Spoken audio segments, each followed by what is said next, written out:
It's early December 2023 and I've come out to our local nature reserve. Apologies for the traffic sounds, but there's a busy road nearby and little to be done about that. Anyway, as anyone who lives in England will attest, so far the dark months of this year have been incredibly wet. Farmers have lost their winter crops, flooded out by the rain, and you could probably hear underfoot that it's claggy. Clarty, some might say. Conditions for staying indoors with a warm fire crackling in the grate. Still, I'm sloshing about in the mud to visit a particular spot. It's rather unassuming in a way, and you might walk right by it never thinking to look at it twice. People do all the time, walking their dogs and so on. But if you do look at it twice, there's something strange here. Because either side of this space, the ground, is flat. Then, right here, it rises into a mound that doesn't seem to fit with anything nearby. I don't know for sure, but I suspect that this is a barrow. People in England kind of shrug about these things because you find them almost everywhere. Little hillocks made by piling earth up and over to form a hill, sometimes containing human remains. Barrows are a strange tradition, first appearing in Britain on the Orkney Isles during the Neolithic period in the 4th and 5th millennia BC, which means they are old, really old, and you find them all over Western Europe, with over 40,000 of them surviving into the modern day. Some barrows contained timber or stone monuments, but not all. Most show signs of ritualized burning, but not all. And though lots of archaeologists have lots of theories about what they were built for, even now, after decades, if not centuries of research, excavation and debate, people still disagree, which is pretty mad when you think about it. Many barrows, as we know, once contained treasure. A famous example is Sutton Hoo, but there are loads of them, many of which may have been raided over the years, the secrets they once held burrowed out and sold by enterprising prospectors. One such long barrow found in Gloucestershire is the topic of my story today, but even this tiny one here in front of me makes the hairs stand up on my arms. Mists gather here all the time. There's something about it I can't put my finger on. And what was it for? Who, if anyone, was buried inside? Why? And, if they are still there, is there treasure down there with them? With this thought in mind, gather close around the Three Ravens campfire and listen in. Welcome to the Three Ravens podcast. There were three ravens sat on a tree, down a down, hey down a down. They were as black as they might be with a down. One of them said to his mate, "Where shall we our breakfast take? With a down, derry, derry, derry, down, down." Hello and welcome to episode 28 of the Three Ravens podcast. My name's Martin Vaux. I'm a writer, storyteller and English romanticism obsessive, and I'm joined, as ever, by my partner in crime and all dark arts, Eleanor Conmar. Hello, and the first thing I have to say is thank you so much to everybody who's welcomed us back so warmly after the launch of Series 3 last week. It's been so lovely. Oh, it absolutely has, and all the messages flying in has made us feel really cheerful. It's been great. We'll talk a little bit more about some of the messages we've had towards the end of the podcast, but for now, we have some new Patreon supporters to thank. Oh, yeah. So thank you and welcome to Francis and David. All hail Francis Francis, King of Patreon. All hail David, King of Patreon. As ever, if you would like to support the podcast and receive lots of special goodies, including all of our episodes ad-free, mainline episodes early, monthly exclusive episodes, episodes of the Three Ravens Film Club, the Three Ravens newsletter, and our stories as text versions, then do please consider signing up for $3 a month or $6 a month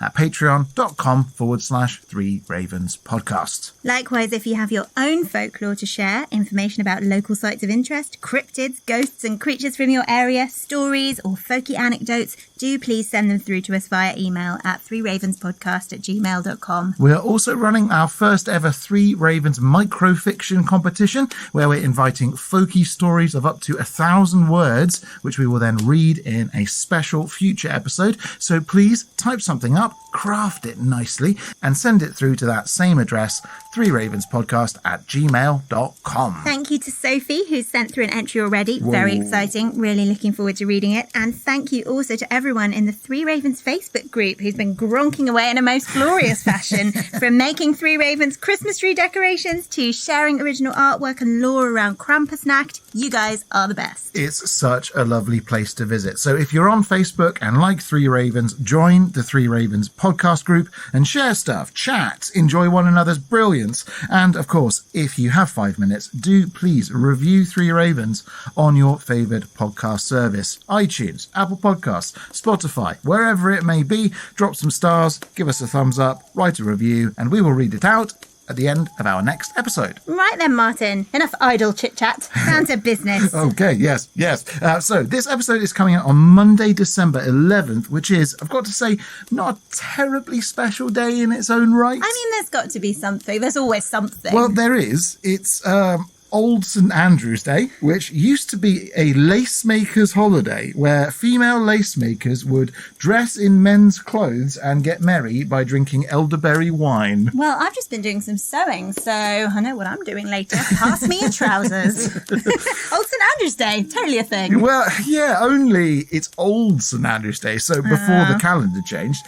And we don't really have lace makers in this country anymore, so it feels a tiny bit hollow. I think I know why you're minimising today, Old St. Andrew's Day, and that's because later this week it's one of our favourite December festivals. Exactly. December 16th every year, or if you're at Oxbridge, the last day of the Michaelmas term, it's time to celebrate the Boar's Head Feast. I do wonder if anyone outside our family much cares for the Boar's Head Feast. Well, they should. To be clear, the coming weekend is important not just for the Boar's Head Feast. The occasion is the time when traditionally people would start making and eating mince pies, and since Anglo-Saxon times, it was also the weekend where sows and boars would be slaughtered in preparation for Yule. Yeah, it's an ancient tradition, this one, but mostly out of fashion. Even the Romans marked it, actually, as it was the start of Saturnalia, a week-long feast and orgy. Yeah, which never made sense to me. It's a bit of a cold time of year for an orgy, I'd have thought. Definitely. Well, maybe huddling together help people stay warm. Yeah, it's actually maybe. really sensible. That's true. And as for the Boar's Head Feast itself, basically people would get together for a big meal, eating roast boar and root vegetables, drinking lots of mulled cider and singing the Boar's Head Carol. I'd ask you to sing it now, but you do make a bit of a meal of it every time. I do, but I will link to it on the blog for this episode at 3ravenspodcast.com. Anyway, the most important part of the occasion was the bringing out of the boar's head, cooked to be eaten, garnished with bay, rosemary and holly, each of which were given out to guests as gifts. Also, the boar was traditionally presented with an orange in its mouth, which was given out to the youngest boy in attendance, which is often a young chorister at Oxbridge. And that is kind of it. I mean, it's a celebration of the coming of Yule or Christmas, if you're that way inclined, with drinking and eating and singing and much being merry. What's not to like about it? Well, quite. That's kind of why we celebrate it, isn't it? And why we'll be celebrating it later in the week. We will, yep, in costume. So next weekend, do yourself a favour and have your own Boar's Head Feast. And without further ado, shall we pull the county criers out of their seasonal orgy and have them ring us into Gloucestershire? Probably for the best. Oh yeah, oh yeah. Gather round. Gather round. Oh yeah, oh yeah. Oh yeah. Gloucestershire is located in the southwest of England. It's bordered by Warwickshire to the north, Oxfordshire to the east, Wiltshire to the south, Somerset to the southwest, Wales to the west, and Herefordshire to the northwest. As always, for a map of its precise location in England, please check the blog at threeravenspodcast.com. So the first thing to say about Gloucester has got to be the rhyme.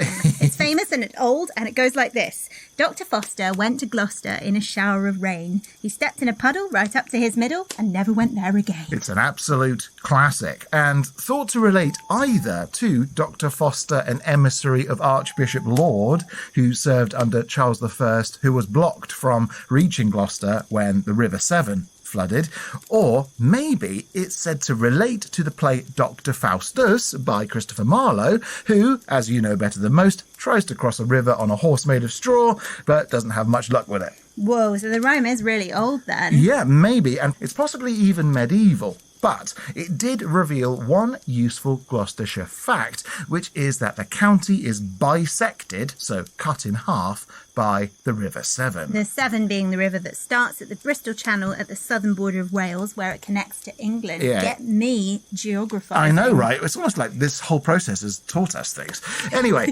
that leads into another significant fact about Gloucestershire, in that Bristol, one of Britain's most important port towns and sites of shipbuilding and exports, was once part of Gloucestershire, but it's now so big that it's split off to form its own county of sorts. And Bristol was, of course, very important for explorers visiting the New World from the 13th century onwards, really. Yeah. And alas, Bristol was also one of the major destinations for slave ships departing to America. Yeah, so over 500,000 African slaves travelled via Bristol to America during the 18th century, but it was super important before that, surrounded by Iron Age hill forts. It was part of the Roman road network and site of the Roman settlement of Abona, and from the 11th century it was the location of one of the major Jewish communities in England. Until, of course, in the 13th century when all the Jews were expelled from England. Yes, so some dark stuff in Bristol's past, but along with York and Norwich,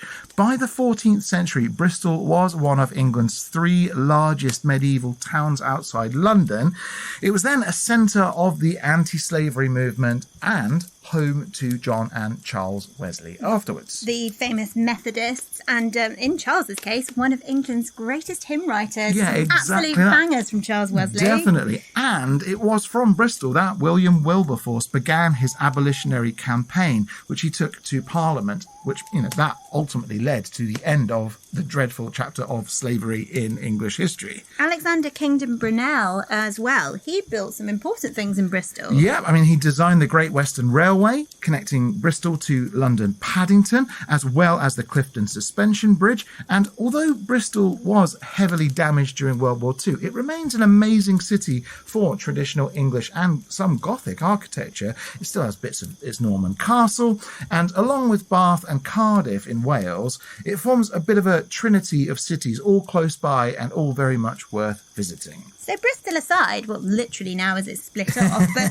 still, what are the other main cities in Gloucestershire? Well, Gloucester, for one. Of course. Yeah, so it's the county town, bordered by the Forest of Dean, founded by the Romans in AD 97. It's home to Gloucester Cathedral, founded in 679, enhanced by old Billy the Conks, much in his manner. And if you're looking for a fan-vaulted ceiling... Which I always am. Well then, Gloucester Cathedral is recognised as having the earliest and finest fan-vaulted ceiling of any building in the world, as constructed during the 14th century. Wow. And full disclosure, I should say I have been to Gloucester and visited the cathedral myself. And was it very pretty? It was amazing. It's a beautiful town to visit, so I'm very enthusiastic. Excellent, good. So Gloucester's a county town, and we know from past episodes that the southwest has always been a little bit uppity, a bit rebellious. Yeah, that sounds about right. Mm-hmm. So I'm going to guess that the people of Gloucester sided with Parliament...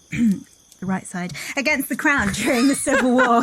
Well, yes, that is exactly correct. The Siege of Gloucester was an important event, with the people of the city valiantly holding out against the royalist forces, but way back, Gloucester was the capital of the minor Anglo-Saxon kingdom of the Hwicker, fought over by Penda of Mercia and ultimately conquered by Alfred the Great and integrated into Wessex during the 9th century. Am I right in thinking Cheltenham is also part of Gloucestershire? It is known as the Garden Town of England on account of it being a famous spa town during the Regency era in particular.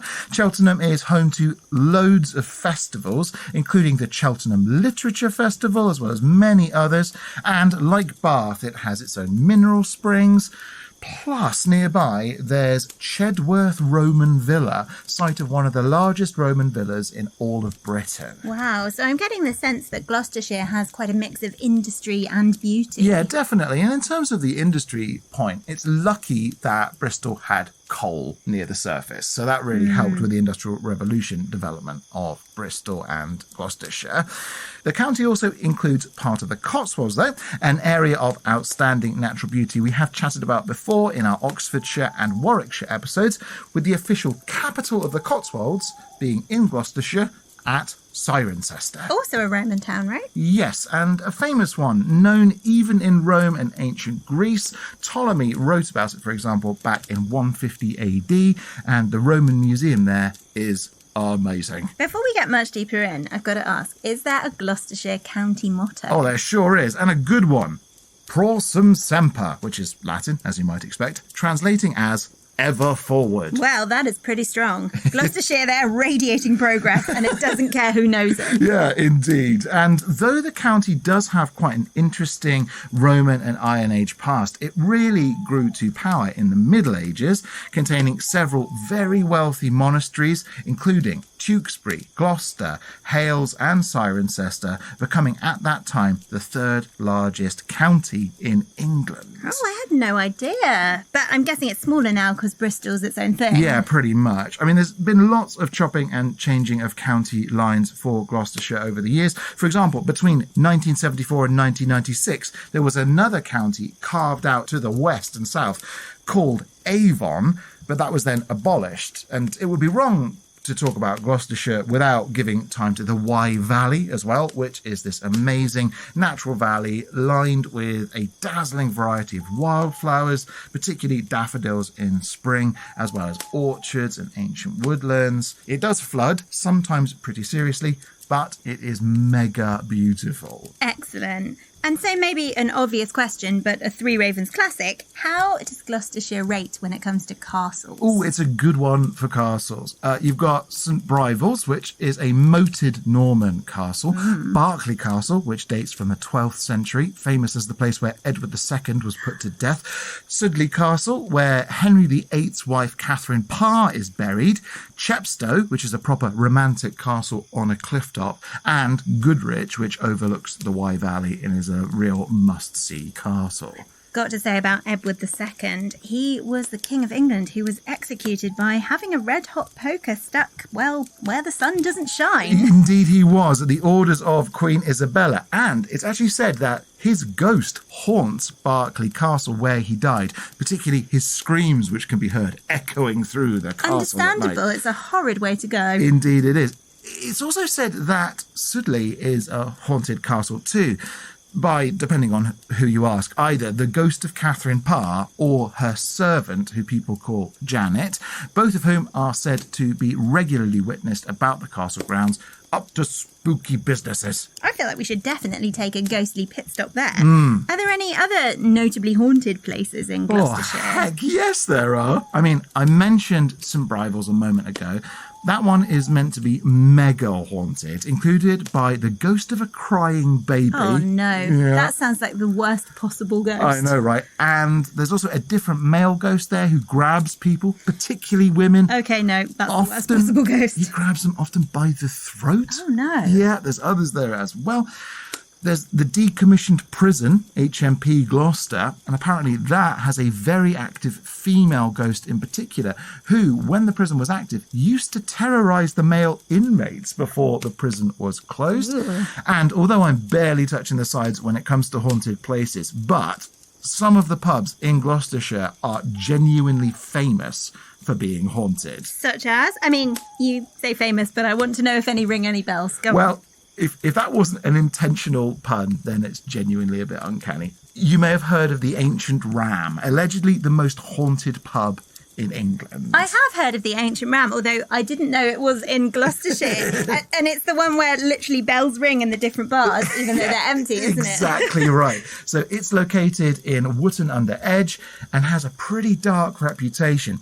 It's said the pub was once the site of a child sacrifice. It was definitely a hideout for highwaymen during the Regency era. It may have been home to a cult in the past, perhaps a coven, but either way it's said to have several ghosts, including of a witch and 2 demons, with it being alleged that nobody can stand to stay a night in the Ancient Ram for fear of abject terror. Well, that sounds genuinely alarming. Also, in terms of bells, not alarm bells, but still, there is the Old Bell in Gloucester itself, which is on the site of the old Assizes Court where many people were sentenced to death. And it's said that the pub is haunted by at least one entity of a condemned man, plus other spooks. And for a neat third, the Dick Whittington pub, again in Gloucester, built for the nephew of Dick Whittington in the 15th century, is supposedly haunted by a hunched figure, as well as a spectre that stalks the cellar, and orbs and lights are regularly seen appearing in the bar. So that's just 3 pubs, 3 castles and a prison, but there are many more haunted places in this county. Blimey. So, ghosts aside, we've already got a lot to see in Gloucestershire. Cathedrals, abbeys, priories, castles, Roman ruins, industrial icons, sites of amazing natural beauty. Yep. I mean, I've got to say, for a county I don't know that much about, although I realised I've been to more of it than I thought, because I've also been to Cheltenham. Another one of these. Didn't realise it was in Gloucestershire, so yeah, another one of these. But it sounds like Gloucestershire kind of has it all. And that's not to mention the whacking great 17th and 18th century parks there, like Durham, Snows Hill Manor, Hidcote, which is this awesome arts and crafts garden, Chastleton House. There is lots and lots and lots to see and visit in Gloucestershire. And I'm guessing a lot of this comes by virtue of a few things, one of them being the River Severn, of course, and the Bristol Channel. So it's got access to the ocean, plus it's also on the border with Wales. So it's kind of a meeting point of lots of different things, isn't it? Precisely. And for this reason, Gloucestershire has always been a place where ideas have kind of rubbed up against one another. You know, being on the border between Mercia and Wessex, for example, that's just one way in which the county was a point of friction between different cultures. And out of this friction has come, across millennia, tons of interesting stuff. And of that interesting stuff, the next natural question has to be, how is Gloucestershire fixed when it comes to folklore? Because history, it clearly has in spades. But is all that friction you mentioned evident in stories? Well, kind of. I mean, it's not, I don't think, as rich in folklore as some of the counties we've spoken about so far, but it does have a few gems worth mentioning. Such as? Well, for example, Brockweir was once the last tidal quay between the Bristol Channel and the River Severn, so as you were leaving the ocean and heading inland. And Brockweir was famous for a long time for having mermaids in the water there. Oh, you know how much I love a mermaid. I do indeed. So even now at Brockweir, the quay is known as the Mermaid Quay because it said mermaids used to swim up the Bristol Channel and entice sailors from the water. But there isn't any particular folk tales attached to the area. It's just known that, for the longest time, right up into the Industrial Revolution, there were mermaids in the water around Brockweir. I kind of love that. There were just so many mermaids. It was so common, you didn't need a folk tale. Yep. It's like the water's good for catching trout or something. Just, yeah, if you're after a mermaid, swing by Brockweir. That's where they hang out. Kind of mad, isn't it? I like that the Industrial Revolution saw them off, though. Yeah, as if the mermaids were dirty. throwing up their fins and going, ugh, we're in favour of traditional crafts. Well, you'd imagine swimming that, away. you know, runoff from industrial factories would ruin their hair, so they'd be out of there. Yeah, that's true. Pollution in the water. Very good point. Yeah. Anyway, in the Avon Valley, there are also some legends of giants named Goram and Vincent. And it's said that these 2 lumbering giants basically scrapped and fought all over the area, which is why you have the Avon Valley, the Wye Valley, and all these undulating hills around there. There's, again, no particular legends attached to them, but it said that Goram and Vincent are asleep, one beneath Bristol, one in the hills near Henbury Gorge, and Well, that's about it on that one. This is like the mermaids again. I'm going to say the people of Gloucestershire are pretty chilled when it comes to folklore. You want mermaids? Well, we've got them over there. Giants? Yep, 2 of them, 1 there. The other's asleep in the hill over there. It's interesting, isn't it? Say, there's no story, it's just, it is. Yeah, that's right. And maybe it suggests that there's a kind of integration, I guess, between story and place in Gloucestershire. Like, the debates are settled and the people there just know that this place is important because X, that place is important because Y. So are there any more specific stories then? You know, ones with beginnings, middles and ends? I mean, before we even try, there's another excellent example of this, the Beast of Dean. Oh, a beast. I am definitely in my comfort zone now. Are we talking a dog beast or a cat beast? We don't exactly know. Pardon me? Yeah, so the Beast of Dean, which famously lived and perhaps still lives in the Forest of Dean, was said to be quadrupedal, so it walked on 4 legs, with a tail, and it was dark in colour and large enough to knock down trees and fences. But nobody recorded having actually seen this Beast of Dean. No. And I mean, as late as the 19th century, parties were still forming to try and hunt and kill the Beast of Dean, but nobody has ever seen it, recorded having seen it, or actually killed it, of course. And people have theorised that it might be a giant dog, might be a giant cat, might be a giant boar, or might be some kind of giant lizard, a kind of dinosaur or huge crocodile. But people know it because of the destruction it leaves as it passes, not because they know what it looks like. I mean, we definitely know there are wild boar in the Forest of Dean now, definitely. Don't we? When I visited Gloucester, I actually went to a very magical shop where a lady had got some skulls of wild boar who, just died naturally in the Forest of Dean and adapted and decorated them and turned them into dragon skulls. Whoa. So, yes, don't know if that's connected. But I still think this laissez-faire attitude towards the Beast of Dean in your forest. Want a beast? Yeah, we've got a beast. Beast of Dean. It's over there in the forest. What's it look like? Don't know. Not bothered really. But it's there. Knocks down trees and stuff. Yeah, well, to be a bit more specific then, there's the tale of the Witch of Berkeley. Let me guess. She was a witch. She lived in Berkeley. End of the story. No, not quite on this one. So this one dates from the 11th century and was recorded by William of Malmesbury, and the tale also crops up in the Nuremberg Chronicle, so it was clearly quite a big deal at the time. Unfortunately, we don't know her name. Let's call her Bryony. Bryony. It's as good a name as any, Martin, and it's alliterative. Now, carry on. What happened to Bryony? Well, the Witch of Berkeley... Bryony. Okay.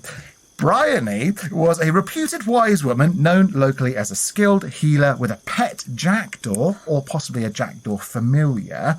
And as with many cunning folk, people went to see Bryony for medicines, help with divination, and so on and so forth. Oh, she sounds nice, especially the jackdaw familiar. I think I'd be friends with Bryony. I imagine you would, yes. Only Bryony had sold her soul to the devil for incredible wealth.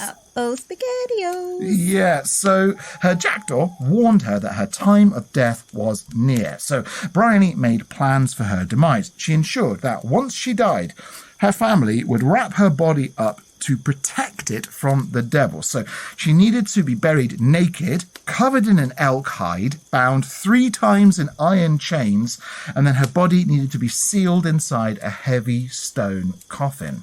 Then, when she did die, her children did exactly that, wrapping her in the elk skin, 3 iron chains, sealing her body in a big stone cask. Only, as her family guarded her body for 3 successive nights, a different demon came each night and broke one of the chains.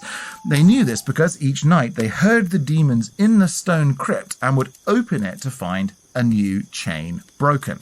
Then, on the 4th night, the devil rode into the graveyard on a black horse, carrying his own chains, each with hooks on the end. He popped the top off the coffin, lashed Bryony with the chains until the elk hide fell away, then pulled her up, brought her back from the dead, put her on his steed, then, likely after a bit of cackling, the devil rode off with Bryony, taking this now naked witch off down to hell, with her screams apparently heard all around for at least 4 miles away in all directions. Oh, poor Bryony. Great story, though. And very impressive lung capacity to scream that loudly. Still, though, that does sound pretty rough. Well, the devil obviously really wanted her. Yeah, he definitely did. Yeah. As we well know, you do need to be careful when you make deals with the devil, helping jackdaw or none. Fancy a dragon story? Always. So this one's quite brief and bears quite a bit of similarity to the Sockburn worm story I told way back in our Durham episode. It dates from the Anglo-Saxon era when a man named, apparently, John Smith, which doesn't sound terribly likely. Here's some Anglo-Saxon warrior, John Smith. Possibly indeed. John the Smith? Yeah, maybe. But apparently there was a terrible, large, poisonous dragon terrorising the landscape near Deerhurst, not far from Tewkesbury. In the way kings do, the king said whoever kills the dragon can have this chunky piece of land. So our hero, John Smith, stalked the dragon until he watched it eat loads of cattle and then fall asleep with a big full tummy in the midday sun. As it was basking, John Smith then snuck up and lopped the dragon's head off with an axe. And it was said as late as the 16th century that his descendants still lived on that land at Walton Hill and kept the axe in the family. That is interesting, and like you say, bears relation to the Conyers falchion of the Sockburn worm legend. Yes. Do we know the whereabouts of the axe now? Do they still have it? Apparently not anymore, but the Deerhurst dragon is remembered in a series of Anglo-Saxon carvings at Odder's Chapel, part Anglo-Saxon church, still located and visitable in Deerhurst. Well, I like that one very much, although calling your local hero John Smith does again feel a little bit relaxed Gloucestershire. I mean, really. Now, I think we've done pretty well here. We've got mermaids, we've got giants, we've got beasts, we've got ghosts, we've got dragons. But my story today is about something even stranger. It's a bit of a one-off, set at the site of a now lost long barrow. Lost for good reasons. Well, this sounds very promising. But it's worth saying that if barrows are your thing, Gloucestershire has a bunch of brilliant Neolithic sites as well, including Ely Long Barrow, Bellas Knapp, Nymphsfield Long Barrow, Windmill Tump Long Barrow, Knotgrove Long Barrow, along with many more. As for the one in my story, it was once located just northwest of Cirencester. The tale is called The Tor Barrow Guardian, and I'll start spinning my yarn right after this.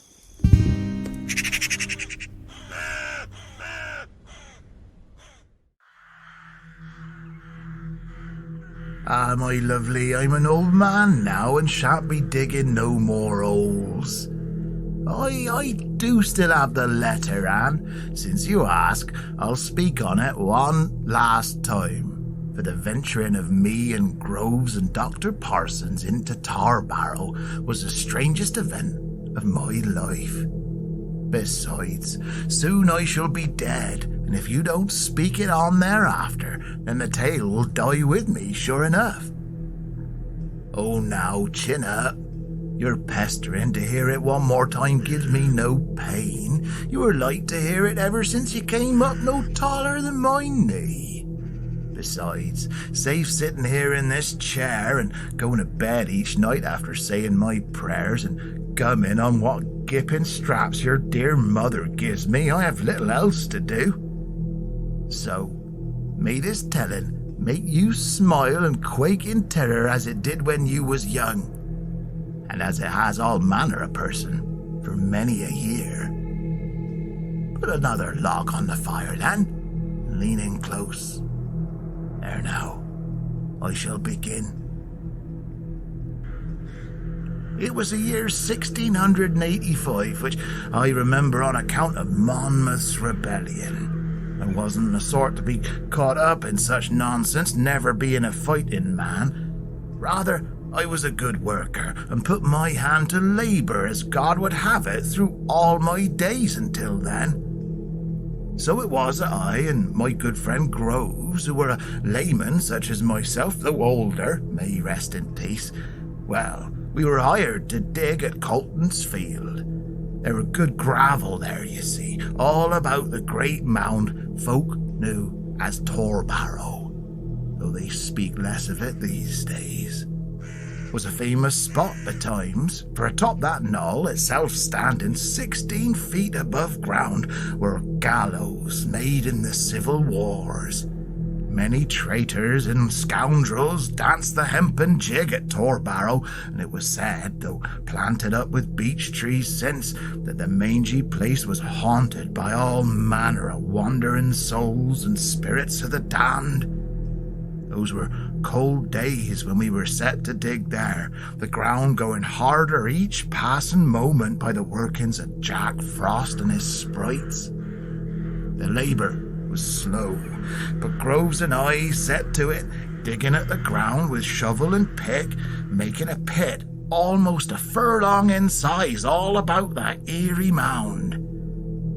We never went there alone, of course, for though it's common to see a mist rising in the early morn, or as the gloamin' makes way for night, about Torbarrow a mist did hang all the livelong day. It would rise up your ankles, tickling your leg hairs, spinning in shapes that looked, in some ways, like men. Old Groves would scratch his silver whiskers and say he heard whispers in the mist, voices speaking words he couldn't ken. But I never knew nothing like that, though I did hear, like Groves, the knocking. It came from deep under the earth, slow and strong. Knock, knock, knock. I said to Groves it must be on account of the cold, water below the ground freezing or some such. But Groves were a good old country lad, and said it were fairy folk in the hill telling us leave off. I laughed, but Groves told Dr. Parsons, who were then vicar of Driffield, and Parsons came to the gravel pit and blessed it to silence the spirits, for all the good that did. Day after day we dug that pit, loading gravel into a hand barrow, emptying that barrow into a cart, and driving the cart, loaded with shingle, on to Hidcote Manor. What they used it for, I don't know. And day after day it was the same, and Groves would shake in his boots, not least when the knocks would come, always keeping a lantern near him in case of sudden darknesses. And be not mistook, for sudden darknesses sometimes did come there, and when they did, the mists rose higher and thicker than blood, tickling us here and there, making us jump. On one such day, dark as mid-December's like to be, our spades were set close to Torbarrow itself. As we dug down to about 4 yards deep, the gravel hissing as we struck it, my spade clattered on something not gravel. Neither were it mud, nor an ordinary stone. Right curious, Groves and I dug out about this rock and came to find it were an arch made of ancient stones. We thought it must be a door of sorts, packed with mud and roots and shingle. But old Groves and I were interested, hoping for treasure, though Groves was quaking, clutching his lantern, looking here and there for fear of evil spirits. I'm ashamed to say it, but dark thoughts weren't on my mind. Rather, my thoughts was golden, for it's known all through England that men find treasures in barrow tombs. I'm no grave robber, but at Bellasnap, Ely, Nymphsfield, and Windmill Tump, men dug down and found fine wonders. Crowns of dead kings, silver coins, and cups glittering with emeralds and rubies. But none of them found what we did, as Dr. Parsons would admit, if he spoke to our like since he became Chancellor of the diocese. No matter, the work was hard at first, clearing the stone from the mouth of that place, us two labouring with cold fingers and our wooden shovels. But as we worked, we wondered, heaving and digging, if other men had been there afore we. Seemed likely, for as a gallows place, crowds had come to Torbarrow in their droves, ringing that mound like druids in ancient times, watching men pass to the hereafter. Yet the deeper we went, the more our hearts thundered, beating with hope. We felt we may find fortunes, meaning no longer would Groves and I spend our days digging at gravel or anything else. No more would our clothes be filthy, knuckles red and singing on dark, frosty mornings. We were to be rich. Once we'd cleared the entrance, which appeared very strange to us and more of art than nature, we ventured in a little way. I went first, Groves following behind with his lantern. The way was tight as a bailiff, so when I first went down it was into total darkness. Good as blind I felt my way, touching the stone walls made of rough-hewn blocks laid together like bricks. And I found in time a second such arch in the earth, this one blocked with rubble. Clearing that rock took hours, and no sooner had we opened even the smallest gap in the stones than a wind blew through that moaned. It were a horrid sound, like a gasp of a poor man dying. Groves whimpered at that, of course, but by the glow of his lamp we saw shapes within, shadows, which made us work quicker than we had before. In time, we moved all the stones and passed through the inner arch, down into a hall of sorts. It was large, with 2 long tables, benches each side, laden with what once must have been a feast. By then it was thick with dust and fine dirt, wooden plates and mugs, all of nothing. I went to touch one table, to run my finger across it and clear the scurf, but no sooner did I touch the table than it crumbled to dust, collapsing at my feet. This ruin what must have lain there for many centuries, filling the air with a cloud of powdered sand and earth, obscuring our sight in a moment. Coughing and blinking through the haze, we pushed on to the room's far side, finding a passage to another room. In there we found what had been a kitchen, containing furniture and utensils proper to it, with pots and kettles of brass and iron, which in places continued firm, though eaten through in others with rust and canker. Beyond was a parlour of sorts, finished according to the fashions of bygone days, with carpets worn and eaten away, and other such thrones and chests. All were so aged we feared that they might fall to pieces if disturbed, and in one corner we observed what appeared as stairs leading downwards, but the earth had fallen in and stopped all hope of our descent. We did, though, find another passage leading to a room curiously beautified with carved icons and works of several arts. We supposed it was some place of worship and devotion, filled with graven images of gods long forgot, with a stone altar at the end of it, and this altar, carved with faces of to us grotesque aspect, was surrounded by several urns.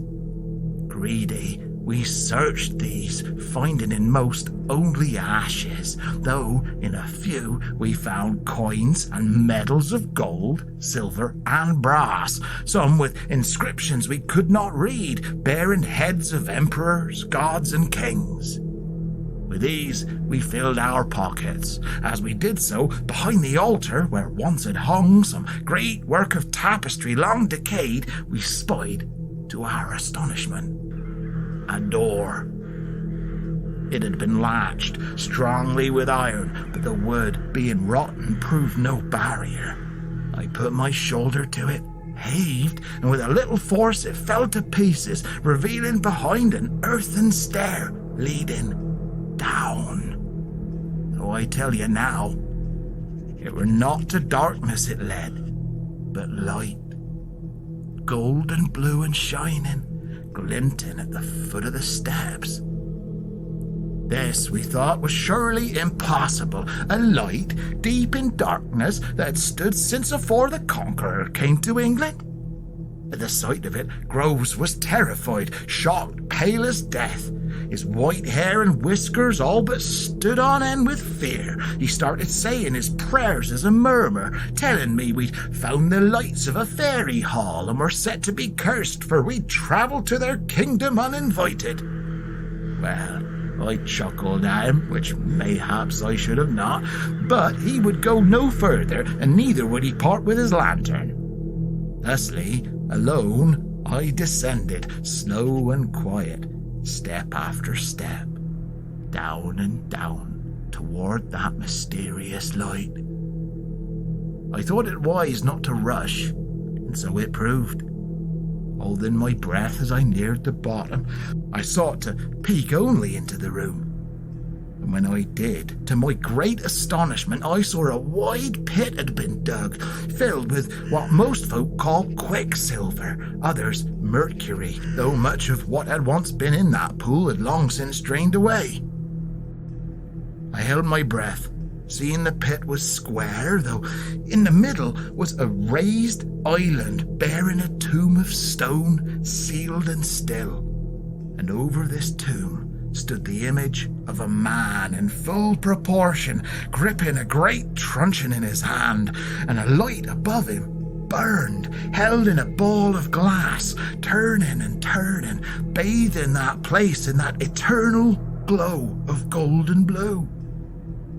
I was affrighted, of course, for the figure looked perhaps to be devilish, with horns upon his helmeted head, and I wondered if it were a statue of a guardian spirit set there to defend some hidden treasure, which made me want to step forward. I took but one pace into that chamber, then froze, for though it may sound like madness or foolishness or even mayhaps deceit, believe me when I say it, at the sound of my footfall, the statue there, the shape of that horned man, moved. The sound it made was like a grindstone milling flour, setting my teeth to edge, and the image cast shadows all about the space on account of the strange light which swirled there within the orb of glass. The gold-blue glow made echoes in the shades it cast, repeat in the sight of the shape, no statue, no icon, but something else, as it raised its truncheon like to smite me for entering that heathen place. I'm no fool, and so fled, back up the steps to Groves, grasping at him, wordless, my voice lost in the tightness of my throat. Speechless, we passed away, back through the passages and rooms, through the strange parlour, kitchen and feasting hall, and back into fresh air. Each step we took, our pockets jingled, heavy with plunder. No sooner than we were outside once more, the mists there turning, pouring down into the tomb we had since uncovered, we realised night had fallen.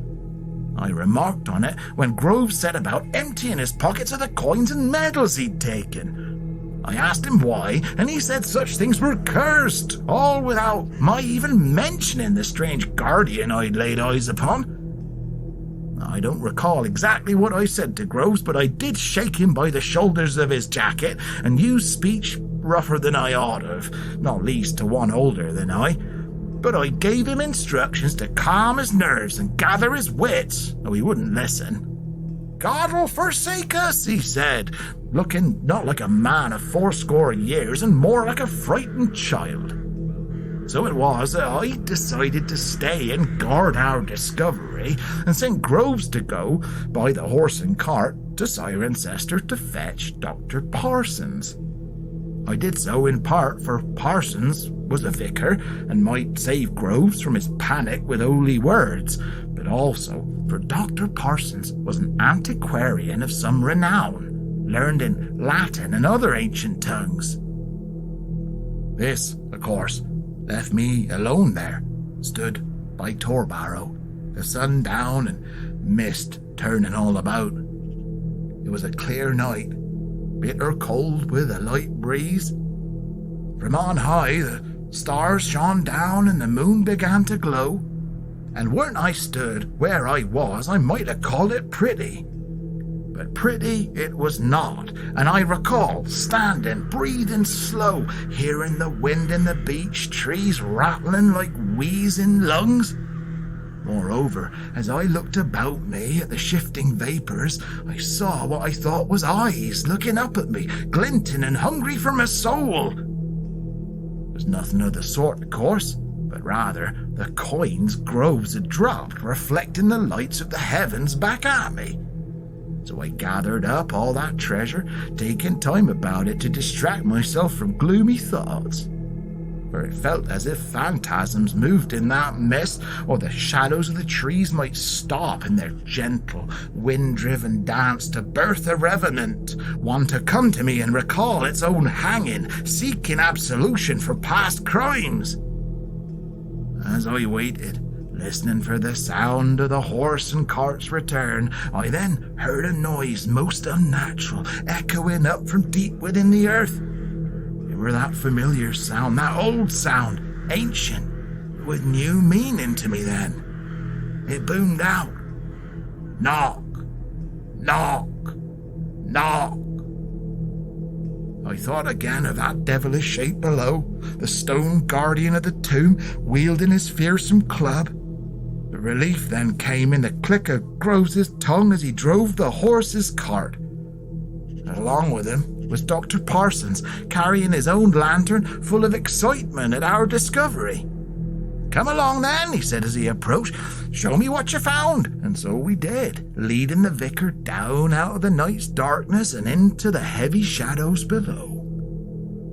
Yet Groves came no further than the first chamber, the feasting hall, leaving Dr. Parsons and I to push on toward that strange and final chamber.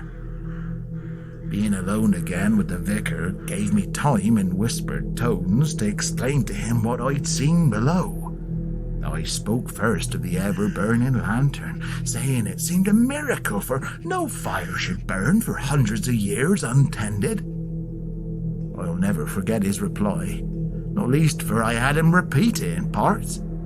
He said, for one, that there was once a wise alchemist, Christian Rosenkreutz, who died.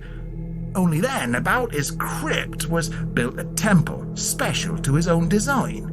And this Temple of Rosicrucius, Parsons said, was later opened by monks in the year of our Lord 1604, 120 years after his decease.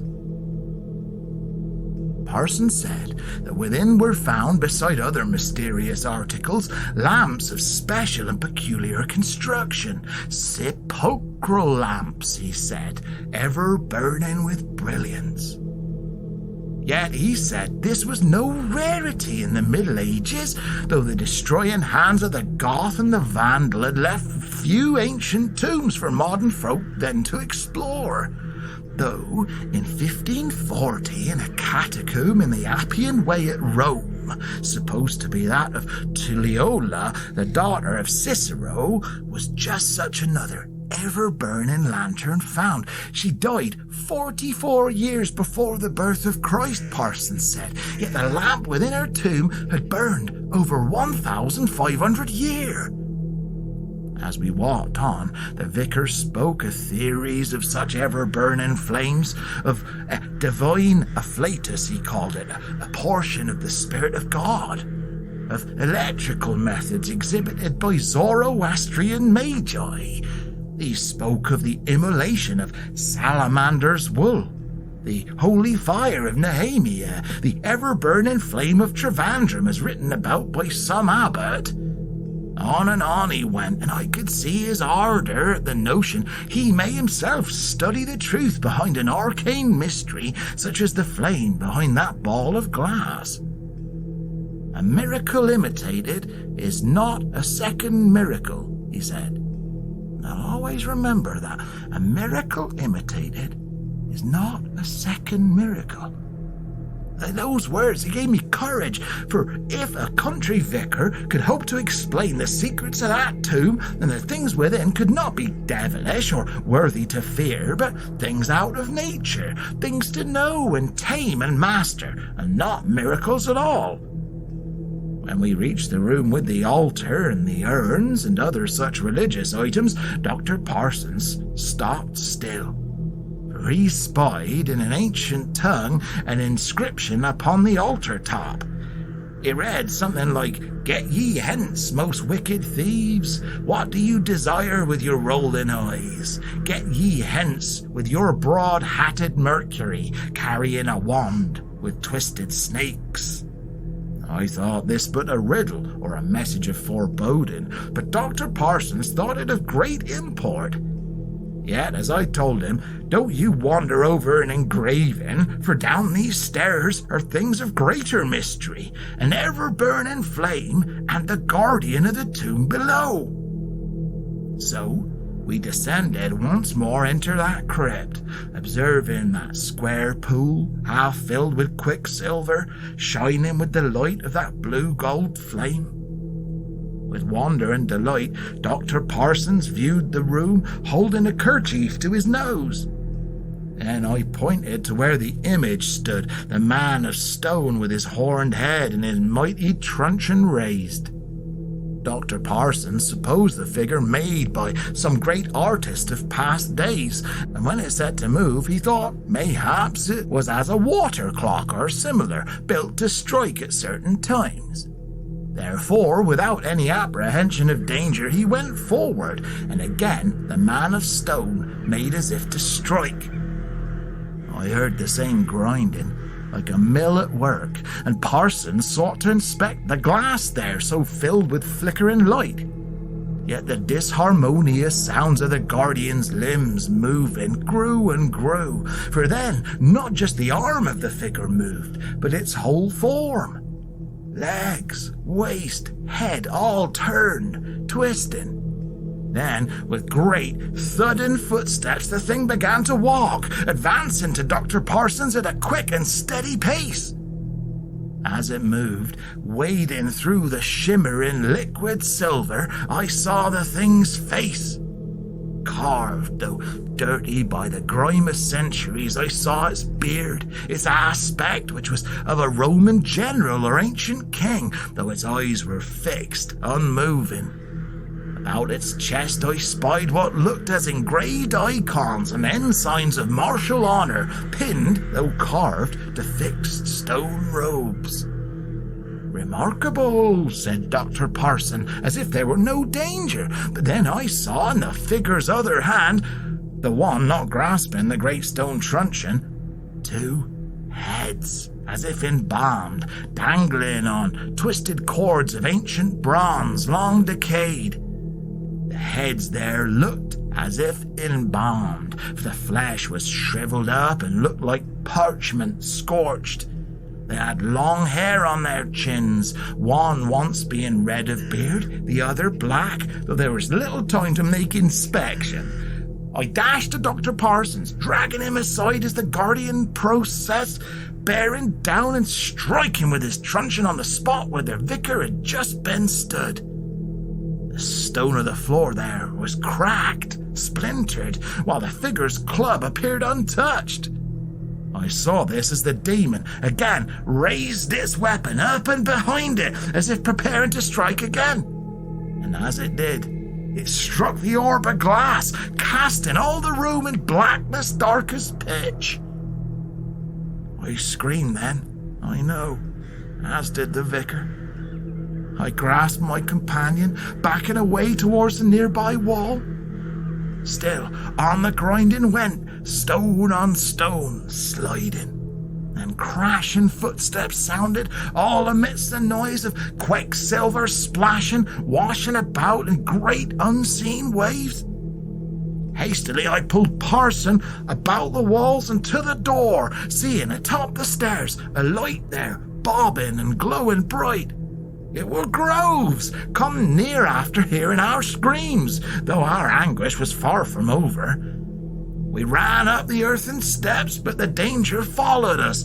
The guardian was intent on pursuing, though appeared unable to leave that chamber. Still, it struck at the stone and earth thereabouts with mighty blows, once, twice, thrice. Knock, knock, knock. And so it was that the roof of that ancient place began at once to give way. As all about collapsed, earth showering us like rain, we adventurers quitted those apartments, fearful to stop or gather more of the treasures as we passed. Good thing, too, for no longer had we squeezed through the entrance did the hollow give out a noise of a deep sigh or groan. Then the hill sunk down before us, no longer a mound, but flat and broken earth. All the treasures therein, the mysteries, coins, and medals were buried, all save those rarities, in my pockets. Those, as you know, were given mostly to the church for the doing of good. Elsewise, they paid for Grove's last years and bought this house in which your father's lived ever since a boy and which you shall one day inherit. After, Parsons wrote me the letter you know so well, which I have here, see, kept in my breast pocket. And here it says, Nature herself lay witness, for her laws are overridden, replaced by a power to which she, the mighty mother, has herself to bow. The darkness of death and the darkness of the tomb are no match for the light of such wisdom. The great tendency of our times has been to reduce all men to a dead level, of mediocrity. Yet this is an effort fatal to the authority of each man, which has tended to discourage research into ancient hidden mysteries as opposed to the study of what we know as modern science. Yet there are such things to learn of and to know revealed in antiquity, since hidden in that same darkness underground. I know it, you know it, and we must never be afeard. All grandly expressed, that's for certain, but what he wants is for poor folk to go burrowing about for treasure while rich folk stay nice and warm. And like I said before, I learned my lesson that night and shan't be digging no more holes.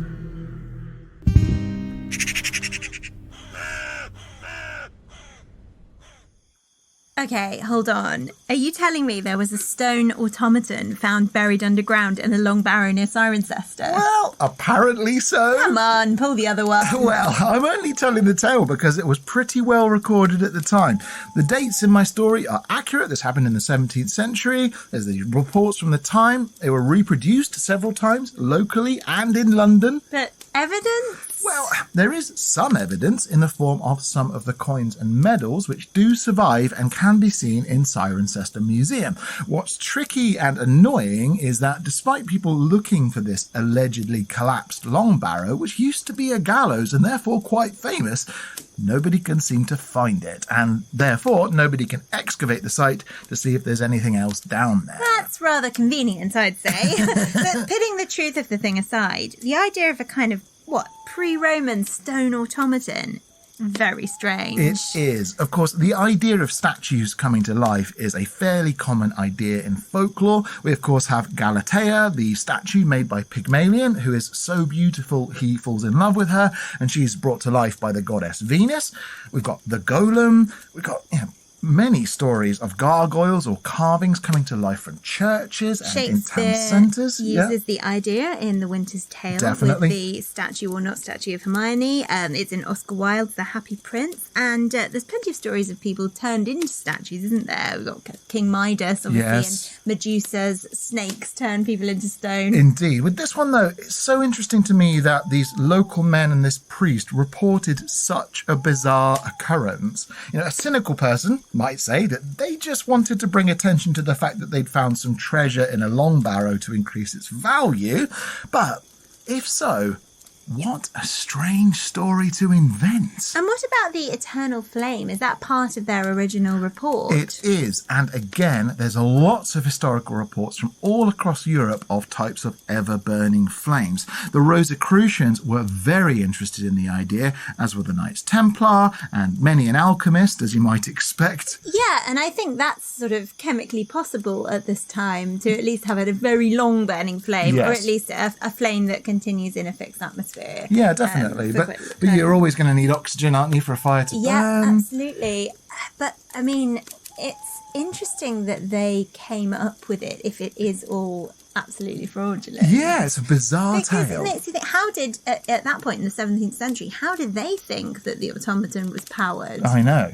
So Very strange, isn't it? interesting. Yeah, Well, it's fascinating story though, and brought to life in a very atmospheric way. Oh, thank I can you. imagine the automaton proceeding towards them with its great truncheon raised. Well then, should we talk correspondence? Definitely. Okay, well, we had no new reviews this week, but if you have a few moments, do please hop onto iTunes, Apple Podcasts, or wherever you listen to us and drop some stars. Write a review if you can. Every one really does help other people to find us. And as you know, if you listen to us regularly, we always read out the reviews we receive. So thank you to everyone who's already taken the time to give us one. But we have had some lovely messages, one of which came from Anya, who wrote to us about St. Barbara, as mentioned in last week's episode, Bedfordshire. Poor St. Barbara. She really did have a terrible time, didn't she? Yeah, she sure did. But Anya said, and this is so interesting, here in France, St. Barbara is called St. Barb. She is the patron saint of coal miners, firefighters and ambulance crews. On the 4th of December, there is a tradition from Provence called St. Barbara's wheat, le bleu de St. Barbe, where people plant some of this year's wheat in a small dish and let it grow. It becomes part of the decorations on the Christmas table. Apparently, this comes from the tradition of sprouting wheat at this time of year to plant it as early as possible. But, Anya says, she doesn't know what the link is between St. Barbara and wheat. That's absolutely fascinating. And the idea of having sprouting wheat on the table at Christmas is very interesting. There's something there about fertility and new life, maybe something about Ceres or Demeter, the classical fertility goddess. Plus, it's just a good practical tradition. I like it. Yeah, me too. We also heard from Katerina, who wrote to us about St. Nicholas Day. This was following some posts I made about St. Nicholas Day, which happened on the 6th of December. For some people, it happens on the 5th of December. But still, the traditions we used to have in England around Black Peter were a central thrust of what I was posting about. Yeah, so this was a pretty strange tradition where before the Reformation, people would dress as St. Nicholas and an imp called Black Peter, and then would visit people's houses. The folk dressed as St. Nicholas would then give out gifts, while those dressed as Black Peter would carry a stack of black canes with which he would beat naughty children. Yeah. And in some cases, he and St. Nicholas would threaten to carry the naughty children away in a sack. Yes, exactly that. And in the century since, we have integrated the lighter side of this tradition into ideas of Father Christmas or Santa Claus, giving gifts to good children out of this sack, and bad children are said to get a lump of coal at Christmas. But Black Peter is long gone. Well, for good reason, because, not mincing my words, that tradition involved people, quote unquote, blacking up, so darkening their skin, with this black imp then being a symbol of terror, pain and punishment. So nothing good, basically. Yeah, I think good riddance to Black Peter. Yeah, and so Katerina said, I live in the Netherlands and Sinterklaas, St. Nicholas, is a heck of a controversy. They're now trying to say that the face of the Python, so Black Peter, is black because they go down the chimney. But no, my kid is only 6.5 and he wants to celebrate, so I haven't broken the news to him yet. She then gives a wider picture of St. Nicholas's Day celebration, saying, in the evening, kids put a carrot or an apple and a drawing in their shoe. The carrot or apple is for the horse and the drawing is for Sinterklaas. And the next morning they get a small present. They do this a couple of times in the week until Sinterklaas comes on the 5th when they get a bigger present. We call this packet evening in English. Then on the 6th, Sinterklaas goes into schools and gives gifts to kids and tells them stories. They drink chocolate milk and eat kruidnoten or peppernoten, which are small round cookies that taste like gingerbread cookies, basically. Whoa. Well, first, Katerina, thank you so much for taking the time to write to us. And Black Peter aside, I love all the ideas around the St. Nicholas Day celebration. Some lovely ideas there. And I do wonder how similar celebrations used to be in England 500 years ago. Because, for one, the shoe and the stocking are obviously quite close cousins. Who knows? Maybe we used to do much the same. Either way, really, really interesting. And one last one from Simon, who messaged us after our Druids episode, just to say we have been saying Ogham wrong. It's not Ogham at all, Eleanor. It is, in fact, Ogham. Ogham. So thank you so much, Simon, for telling us. We always like it when people give us correct pronunciations. Yes. We are very much readers. We are, aren't we? I don't know if any of you have ever found that. You read something and you encountered it lots of times in your reading, but you've never said it aloud. And when you come to say it aloud for the first time, you give it your best shot, but sometimes it goes tragically wrong. Well, no, I've been saying Ogham for years. So Me too. Anyway, thank you, Simon, and your wife for pointing out that we had got it completely wrong. Ogham it is from now on. Thank you, though, to Katerina, to Tony, to Anya, to Sophie, to Simon, and the many other people who emailed us or contacted us this week.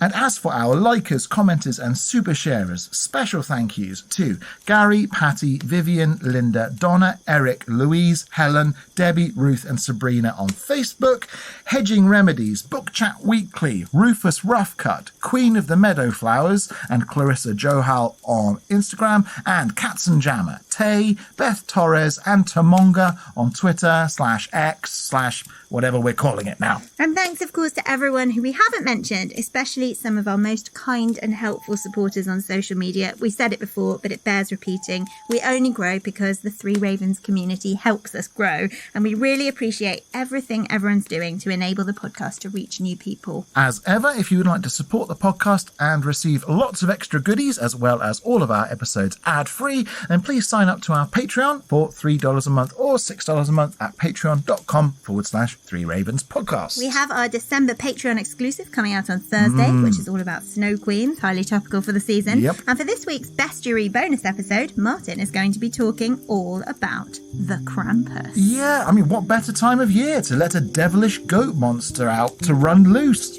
Christmas, right? Logical connection. Ho, ho, ho. Anyway, after that, Eleanor, where will we be travelling to next week? We will be visiting leafy Buckinghamshire. Oh, I'm excited already. In the meanwhile, while our story's gone that way, we'll go this way. And remember, don't whistle till you're out of the woods. Thanks and credit go to Roy Palmer's book, The Folklore of Gloucestershire, Anthony Nannon's book, Gloucestershire Folktales, and The Antiquity Journal, as edited by Robert Witcher, all of which were very helpful in my research for this episode. Our theme song is the traditional folk ballad Three Ravens, performed by Eleanor Conlon and Ben Harbour, and our logo is by Ollie James Dare. The Three Ravens podcast is a Rust and Stardust production, written and produced by me, Martin Vaux. Thanks for listening. God sent every gentleman, such hounds, such hawks, and such leman, with a down derry day.